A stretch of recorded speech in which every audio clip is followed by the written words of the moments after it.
वाराणसी की गलियां रात में भी जागती रहती थीं। गंगा के घाट पर चहल पहल थी। एक विदेशी टूरिस्ट अचानक नदी के किनारे गिर पड़ा। उसके शरीर पर गहरे नीले दाग थे और उसकी सांसें भारी हो रही थीं। लोग उसे देखकर घबरा गए। कुछ ने उसे अस्पताल ले जाने की कोशिश की, लेकिन उसने उठकर पास खड़े एक आदमी को काट लिया। अस्पताल में डॉक्टर्स ने जांच की तो पाया कि वह आदमी न जिंदा था न मरा। उसकी आंखें पीली और अजीब थीं। अगले दिन वाराणसी में इस अजीबोगरीब बीमारी के कई और केस सामने आए। 72 घंटे के भीतर वायरस ने पूरे शहर को अपनी चपेट में ले लिया। संक्रमित लोग एक दूसरे को काटकर उन्हें भी संक्रमित कर रहे थे। वाराणसी में दहशत का माहौल था। सरकार ने सेना बुला ली, लेकिन हालात बेकाबू हो रहे थे। आशुतोष, एक स्थानीय गाइड जिसने पहली बार उस टूरिस्ट को देखा था, अब इस बीमारी की जड़ तक पहुंचना चाहता था। उसके साथ उसकी बहन कावेरी थी, जो मेडिकल स्टूडेंट थी। दोनों ने मिलकर शहर में बचने वालों को इकट्ठा करना शुरू किया।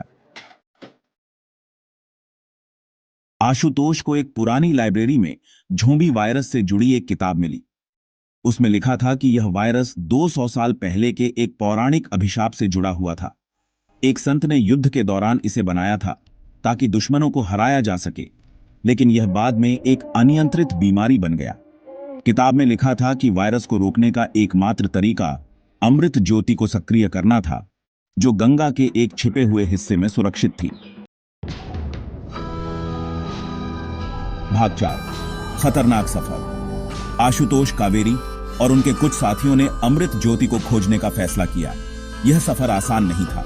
रास्ते में उन्हें झोंबी के झुंडों का सामना करना पड़ा। उनका हर कदम मौत के करीब ले जा रहा था। एक रात झोंबी ने उनके कैंप पर हमला कर दिया। कावेरी ने अपनी सूझबूझ से उन्हें बचाया, लेकिन वे अपने कुछ साथियों को खो चुके थे। इस घटना ने उनकी हिम्मत को और मजबूत कर दिया। भाग 5, अंतिम लड़ाई। आखिरकार वे अमृत ज्योति तक पहुंचे, लेकिन वहां एक और रहस्य उनका इंतजार कर रहा था। वह स्थान झोंबी से भरा हुआ था और ज्योति को सक्रिय करने के लिए एक बलिदान की जरूरत थी। आशुतोष ने खुद को बलिदान करने का फैसला किया। उसने अपनी बहन से कहा, अगर मेरे जाने से यह दुनिया बच सकती है तो यह कुर्बानी छोटी होगी। कावेरी के आंसुओं के बीच आशुतोष ने ज्योति को सक्रिय किया। भाग 6, दुनिया को बचाने की कीमत। ज्योति की रोशनी पूरे गंगा के पानी में फैल गई। जहां जहां गंगा का जल बहा, वहां वायरस खत्म होने लगा। लोग ठीक होने लगे। वाराणसी फिर से जीवंत हो गई। लेकिन कावेरी ने अपने भाई को खो दिया। उसने अपने भाई की याद में एक अस्पताल खोला और यह प्रण लिया कि वह विज्ञान और मानवता के लिए अपने जीवन को समर्पित करेगी। भाग 7, नई चुनौती। कावेरी ने वाराणसी को वायरस से बचा लिया था, लेकिन उसकी अंतरात्मा को शांति नहीं थी। उसने महसूस किया कि यह वायरस गंगा के जल के साथ अन्य जगहों पर भी फैल सकता है।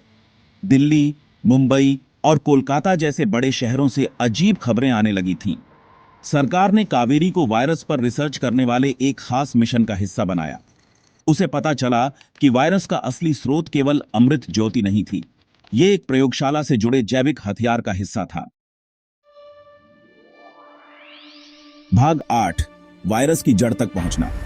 कावेरी को मिशन पर जाने के लिए भारतीय सेना के एक विशेष दस्ते के साथ भेजा गया। इस दस्ते का नेतृत्व कैप्टन अर्जुन कर रहे थे, जो एक कुशल और निडर सैनिक थे। उनका पहला ठिकाना दिल्ली में एक पुरानी सैन्य प्रयोगशाला थी। यहां उन्हें एक महत्वपूर्ण सुराग मिला। उन्होंने देखा कि यह वायरस केवल प्राकृतिक नहीं था, बल्कि इसे विकसित किया गया था। एक गुप्त वैज्ञानिक समूह इन्फेक्टस इसे फैलाने का जिम्मेदार था। इन्फेक्टस ने वायरस को और घातक बना दिया था और अब यह हवा में फैलने लगा था। इसका असर दिल्ली में तेजी से दिखने लगा। लोग ताबड़तोड़ झोंबी बनते जा रहे थे। कावेरी और अर्जुन ने अपनी टीम के साथ इन्फेक्टस के मुख्यालय का पता लगाया।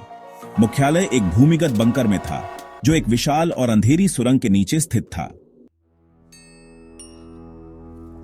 जब वे मुख्यालय पहुंचे तो उन्होंने देखा कि इन्फेक्टस के वैज्ञानिक जानबूझकर वायरस को और भी शक्तिशाली बना रहे थे। उनका उद्देश्य था दुनिया को नियंत्रित करना। यहां कावेरी ने एक और खौफनाक सच जाना। आशुतोष का बलिदान सिर्फ एक शुरुआत थी। वायरस का असली इलाज एक ऐसी दवा में छिपा था जिसे बनाने के लिए दुर्लभ जड़ी बूटियों की जरूरत थी, जो हिमालय की ऊंचाई पर पाई जाती थीं। अर्जुन और कावेरी हिमालय की ओर निकल पड़े। रास्ते में वे झोंबी के नए और भी खतरनाक रूपों का सामना कर रहे थे। ये झोंबी अब संगठित होकर हमला कर रहे थे, मानो कोई उनका नेतृत्व कर रहा हो। हिमालय में उन्हें अंकुर वृक्ष मिला, जिसकी पत्तियों से वह दवा बनाई जा सकती थी। लेकिन तभी इन्फेक्टस के लोग वहां पहुंच गए। दोनों गुटों के बीच जबरदस्त लड़ाई हुई। कावेरी और अर्जुन ने अपनी जान पर खेलकर जड़ी बूटियों को सुरक्षित किया। अर्जुन बुरी तरह घायल हो गया, लेकिन उसने कावेरी को बचाने के लिए अपनी जान दे दी। कावेरी ने किसी तरह दवा बनाई और उसे पूरे देश में फैलाने का काम शुरू किया। दवा ने धीरे धीरे वायरस को खत्म करना शुरू कर दिया। लोग ठीक होने लगे। इन्फेक्टस के प्रमुख वैज्ञानिकों को पकड़ लिया गया, लेकिन उनमें से कुछ भागने में सफल रहे। कावेरी ने अर्जुन और आशुतोष की कुर्बानी को कभी नहीं भुलाया। उसने एक नई प्रयोगशाला खोली, जिसका उद्देश्य मानवता को ऐसी त्रासदियों से बचाना था। लेकिन ज़ॉम्बी वायरस, नया युग। भाग 14, बचा हुआ खतरा। दुनिया वायरस से उबरने लगी थी, लेकिन कावेरी का दिल शांत नहीं था। उसने महसूस किया कि इन्फेक्टस के कुछ वैज्ञानिक अभी भी जिंदा हैं और वे कहीं ना कहीं छिपकर वायरस पर काम कर रहे हैं। उसने सरकार से अपील की कि इस पर नजर रखने के लिए एक विशेष इकाई बनाई जाए। सरकार ने सुरक्षा प्रोटोकॉल 7 नामक एक अभियान शुरू किया, जिसमें कावेरी को वैज्ञानिक सलाहकार और नेतृत्व की भूमिका दी गई। अभियान का मुख्य उद्देश्य इन्फेक्टस के बाकी सदस्यों का पता लगाना और उनकी योजनाओं को नष्ट करना था। भाग 15, नए वायरस का खतरा। कुछ महीने शांतिपूर्वक बीत गए, लेकिन अचानक अफ्रीका और एशिया के कुछ हिस्सों से एक नई बीमारी की खबरें आने लगी। यह बीमारी ज़ॉम्बी वायरस से मिलती जुलती थी, लेकिन कहीं ज्यादा खतरनाक थी। इसके लक्षण तेजी से फैल रहे थे और संक्रमित व्यक्ति को केवल 6 घंटे में ज़ॉम्बी में बदल दिया जाता था। कावेरी को यकीन हो गया कि इन्फेक्टस ने वायरस को वापस लाने की कोशिश की है। इस बार वायरस हवा, पानी और संपर्क के जरिए फैल रहा था। भाग 16, इन्फेक्टस का आखिरी गढ़। कावेरी को पता चला कि इन्फेक्टस का मुख्य ठिकाना अंटार्कटिका में है। वहां ठंडी जलवायु में उन्होंने अपनी नई प्रयोगशाला बनाई थी, जहां वे किसी भी निगरानी से बच सकते थे। यह मिशन पहले से ज्यादा खतरनाक था। कावेरी ने अंतर्राष्ट्रीय सहयोग से एक टीम बनाई, जिसमें भारत, अमेरिका, रूस और जापान के वैज्ञानिक और सैनिक शामिल थे। भाग 17, अंटार्कटिका की खतरनाक यात्रा। अंटार्कटिका पहुंचते ही टीम को भयंकर ठंड और जटिल परिस्थितियों का सामना करना पड़ा। इन्फेक्टस ने अपने ठिकाने को सुरक्षा तंत्र और ज़ॉम्बी की नई सेना से घेर रखा था। टीम ने कई दिनों की रणनीति और खतरनाक लड़ाइयों के बाद प्रयोगशाला तक पहुंच बनाई।